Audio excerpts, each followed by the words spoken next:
Regresamos con Contrapoder 3.0 con Esteban Hernández y José Antonio Colina. Si quieres tener un logo como el que aparece en Contrapoder 3.0, te recomendamos altamente que llames a Impresos Factory. El lema de ello es que si lo pueden imprimir, ellos lo hacen. Es una empresa especializada en diseños y en imprimir cualquier tipo de imagen que se le ocurra pues, a una empresa, a una persona, a quien sea. Así que si quieres tener un buen diseño, lo quieres imprimir, llama ya a Impresos Factory al teléfono que se encuentra en pantalla.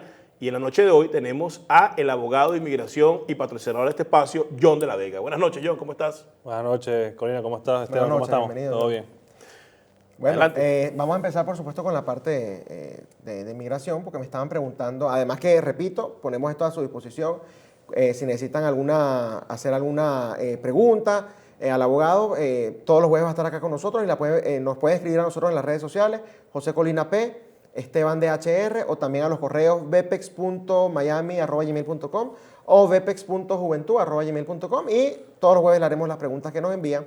Y hay una persona que sencillamente está preocupada, ¿no?, por toda la situación que hemos visto en la parte migratoria. La pregunta es si es seguro viajar internamente con todo esto que está sucediendo, de las detenciones y... Depende del estatus que tenga la persona. Si no tiene ningún tipo de estatus y se encuentra aquí de manera indocumentada, si tratan de viajar pueden ser detenidas por... Internamente incluso. Seguro, claro que sí.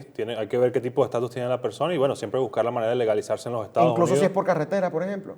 Donde sea. Si estás indocumentado en los Estados Unidos, significa que el gobierno en ese momento te puede detener y empezar un proceso de deportación.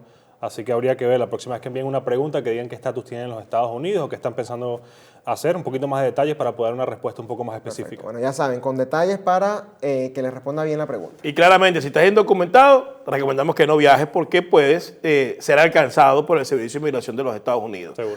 El día de hoy no vamos a tocar el tema migratorio per se, sino nada más la pregunta que enviaron. Específicamente vamos a hablar con el abogado John de la Vega, pero el John de la Vega no abogado, sino John de la Vega militar, porque ahí donde ustedes lo ven, es veterano de guerra, participaste en la guerra de Irak. Cuéntanos un poco esa experiencia.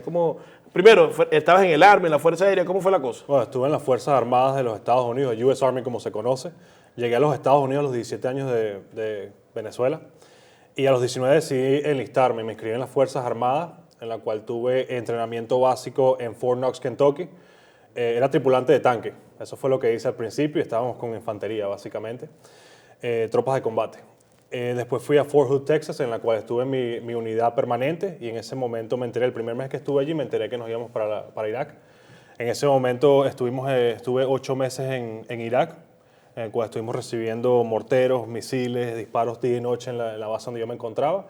Y allí hice seguridad personal para un alto mando militar que había en la base y también en el comando también trabajé en las computadoras que tenían allí. ¿Cuánto tiempo estuviste en las Fuerzas Armadas de los Estados Unidos? Entre activo y reserva estuve 8 años. 8 años. Sí. Ahora bien, como un conocedor de la materia militar, ¿tú crees que es posible una intervención militar de los Estados Unidos en Venezuela? Bueno, seguramente en estos momentos se encuentran todas las justificaciones para una intervención en Venezuela. Específicamente hay guerrillas, narcotráfico, terrorismo hoy en día en Venezuela, así que yo creo que están las justificaciones. Sin embargo, yo creo que en estos momentos el clima político en los Estados Unidos está haciendo que el presidente Trump aguante esa idea, especialmente esta semana que perdieron ciertas posiciones en ciertos estados. Entonces yo creo que se están midiendo, porque en estos momentos el presidente Trump no tiene la posibilidad, yo creo, no se puede dar el lujo de seguir perdiendo votantes, específicamente esa base sólida que tiene, que apoya el no intervencionismo en otros países, como han movido tropas en Siria, como ha tratado de salirse de Afganistán. Entonces yo creo que en estos momentos no sería una movida política correcta para el presidente Trump. Pero ¿tú crees que una vez que el presidente logre su reelección, él podría pensar en esta intervención militar en Venezuela? Claro que sí, yo creo que ya una vez que él gane, si es reelecto, claro está, en ese momento tendría más flexibilidad para poder intervenir en Venezuela. Yo creo que no sería tanto una intervención, yo creo que sería más que todo un proyecto de extracción probablemente, como lo que hicieron en Libia en el 2011, el cual simplemente lleva cierta cantidad de helicópteros, aviones, portaaviones, y realizas la misión sin tener que poner tropas en tierra. Ok, pero basado en eso, ¿qué cantidad de hombres podría participar en una operación de extracción como esa? ¿Y cuál sería el componente de la Fuerza Armada, del Ejército, de la Fuerza Aérea que tendría mayor participación en un eventual uso de la Fuerza Armada en Venezuela? Por lo menos, cuando yo estuve en Irak, éramos alrededor de 89,000 soldados en Irak. Sin embargo, yo creo que un proyecto de extracción en Venezuela serían probablemente entre 20 y 25,000 soldados.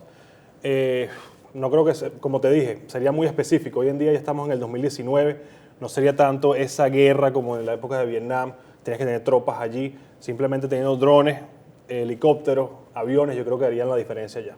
¿Tú no crees, más bien, volviendo un poco al tema político, que esa intervención, si bien le pudiera alejar alguna de su base, ¿no? Pero que yo no creo que sea una base que vaya a estar dispuesta a votar por gente como Elizabeth Warren, por ejemplo, ¿no crees que más bien le pudiera beneficiar en estados como el estado de la Florida? Acá, por ejemplo, él ha subido mucho popularidad entre los latinos es por las posiciones que ha tenido hacia Venezuela. Tomar esa acción, que evidentemente beneficiaría directa o indirectamente a los cubanos, a los nicaragüenses y a todos los latinoamericanos que están sufriendo bajo las tiranías del Foro de Sao Paulo, ¿no crees que eso más bien nos pudiera ayudar en estados claves como el estado de la Florida? No, ciertamente, si tenemos una candidata del Partido Demócrata como Elizabeth Warren, que es más socialista, de izquierda, más extrema, ciertamente ayudaría al presidente Trump, pero en estos momentos si tienes un moderado como Biden, que llegue a ganar la nominación del Partido Demócrata, puede complicarlo en ese momento. Así que yo creo que sí puede ayudar con el voto hispano, sí puede ayudar, pero al mismo tiempo tienes que pensar ese 69-70% de Estados Unidos personas sí retirará a sus tropas de Siria. Así lo que votarían, que pudieran afectarle esa invasión o ese proyecto de intervención en otro país. Volvamos al tema militar, pensando que hipotéticamente eso pudiera ocurrir. Tú como hombre conocedor de las Fuerzas Armadas norteamericanas y tienes cierto conocimiento de las Fuerzas Armadas venezolanas, ¿cuánto tiempo crees tú que resistirían las tropas venezolanas a un enfrentamiento o una operación de extracción de esta magnitud de una posible intervención norteamericana en Venezuela? Bueno, si ya vimos por lo menos el ejemplo cuando el dron llegó a Maduro y salieron corriendo probablemente alrededor de 1.000, 1.500 tropas, te puedes imaginar, por lo menos en Irak no aguantaron más de un mes, en Libia tampoco aguantaron, o sea, ves caso tras caso. Las Fuerzas Armadas estadounidenses son las más poderosas en el mundo y yo creo que, como vemos los ejemplos que tenemos en Venezuela, las Fuerzas Armadas, yo creo que no aguantarían ni siquiera, probablemente un par de semanas estaría lista la intervención. Bueno, les está dando mucho tiempo, un par de semanas, diría que aguantarían mucho menos que eso.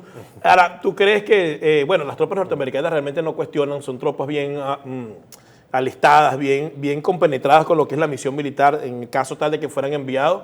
Tomarían esa acción. Ahora, mandarían esencialmente soldados que serían de descendencia latina o ascendencia latina, o mandarían soldados netamente norteamericanos. ¿Qué crees tú? No, te digo mi experiencia, también mandarían hispanos porque hablan el idioma, hablan el español, así que ellos pueden ayudar allí para poder probablemente traducir y explicar lo que está ocurriendo en español. Pero mi experiencia en las Fuerzas Armadas no hay ningún tipo de diferencia, no hay ningún tipo de ¿cómo se diría?, de raza específica que hace ciertas cosas, simplemente serían todas las razas que irían. Claro, o sea, que se hace una planificación de cuáles serían los objetivos y en base a eso se tomarían las unidades que podrían cumplir esa misión y bueno, sea quien sea, serían enviados para Venezuela. Ahora bien, Estados Unidos tiene bases militares en Colombia. ¿Tú crees que ante una posible acción de esta, ellos buscarían el apoyo de Colombia, de otros países de la región, o lo podrían hacer unilateralmente los Estados Unidos nada más? Yo creo que sería unilateralmente el movimiento mayor que se haría. Sin embargo, yo creo que Colombia, con Duque, como está la situación política en Colombia, no sé si él se quisiera envolver en ese tipo de proyectos, pero Bolsonaro yo creo que sí estaría dispuesto. Pero ciertamente siempre ayuda a tener una coalición de distintos países para poder ayudar y bueno, que liberen a Venezuela. Claro. Ahora bien, John, Venezuela es un estado fallido, en la cual hay narcotráfico, hay terrorismo, hay presencia de la guerrilla colombiana. Una operación de este tipo iría solamente encauzada a neutralizar a los jerarcas del chavismo, de la revolución o del madurismo, o también iría enmarcada en eliminar a estos delincuentes o a estos enemigos de la paz del continente, como es la guerrilla y el narcotráfico también. ¿Una operación como esta iría en contra de ellos o nada más contra los jerarcas de la revolución? Bueno, el problema es que los jerarcas de la revolución son los que manejan el narcotráfico y las guerrillas en Venezuela. Entonces yo creo que una vez que ya acabes con la parte...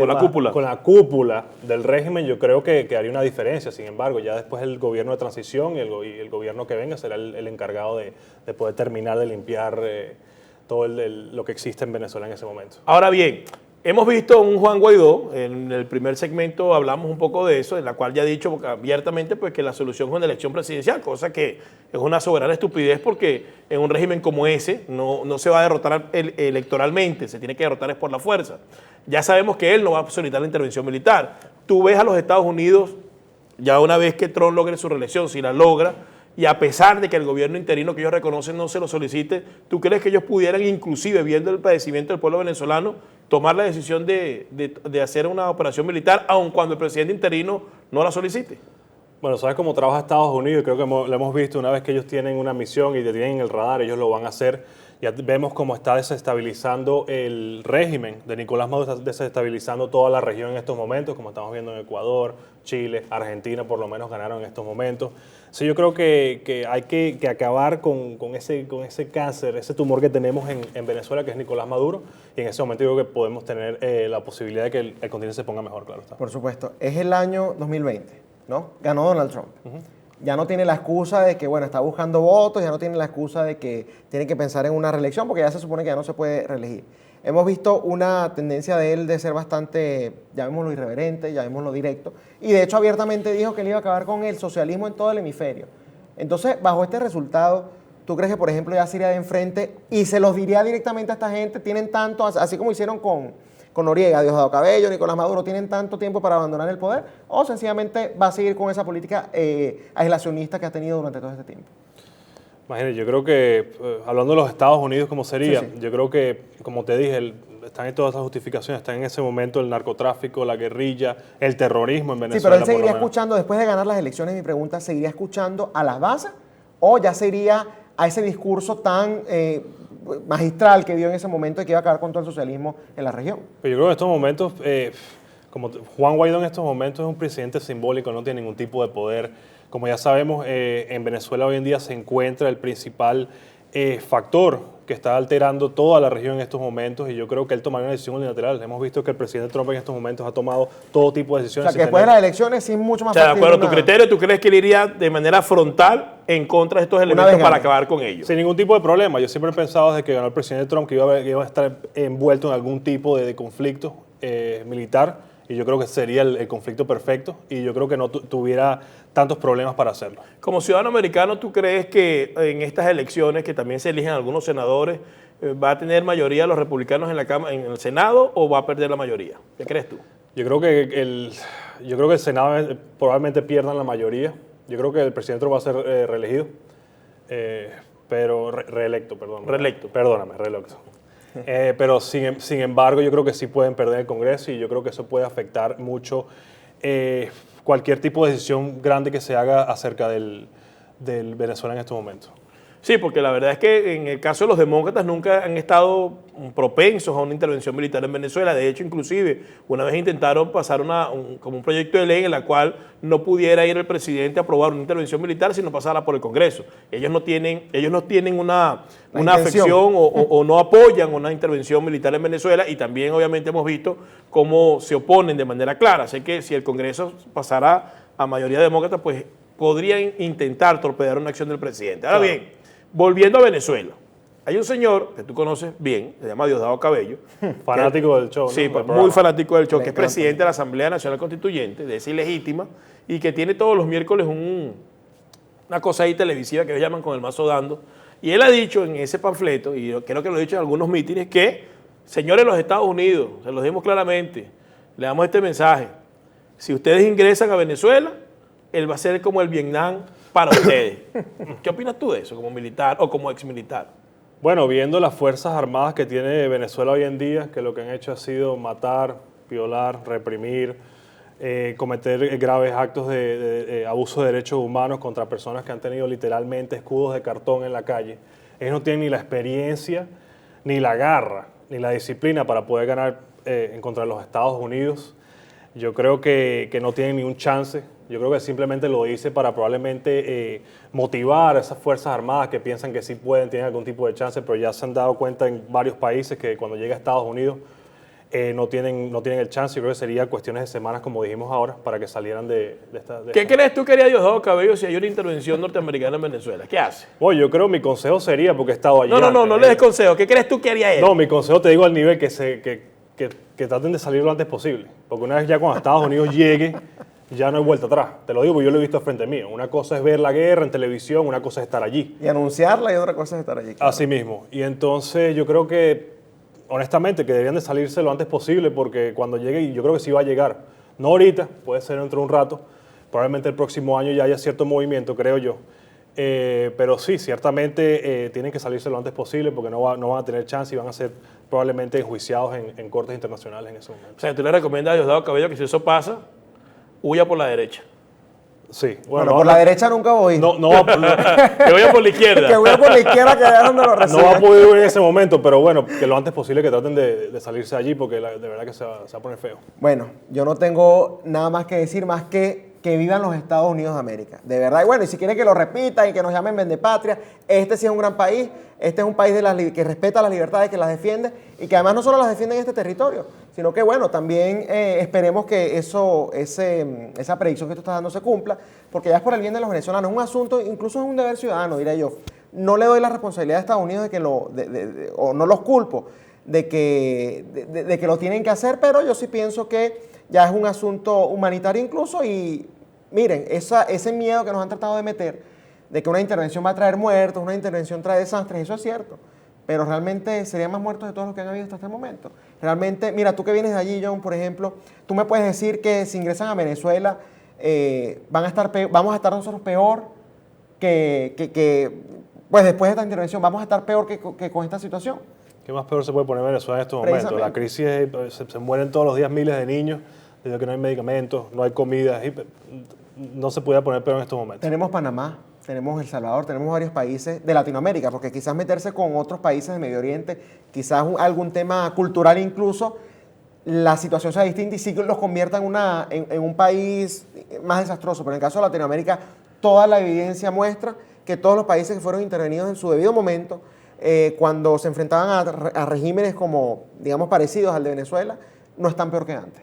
Entonces, ese miedo que le están tratando de meter a la gente, bueno, muy pocos se lo están creyendo afortunadamente. John de la Vega, si estuvieses en las Fuerzas Armadas, hipotéticamente, y tocaron una intervención, ¿te hubiese gustado ir a Venezuela? No como soldado venezolano, sino como soldado americano. Bueno, honestamente, siempre tuve ese sueño cuando estaba en las Fuerzas Armadas. Honestamente, pensaba que, oye, ojalá que el día de mañana nos digan, ¿sabes qué? No es Irak ni Afganistán, sino que hay que ir a Venezuela a hacer algún tipo de proyecto allá, pero lamentablemente no ocurrió. Pero ojalá que hubiese ocurrido, porque, como te dije, yo estaba en un tanque, yo manejaba tanques, hubiese sido, de verdad, un privilegio estar allá y, bueno...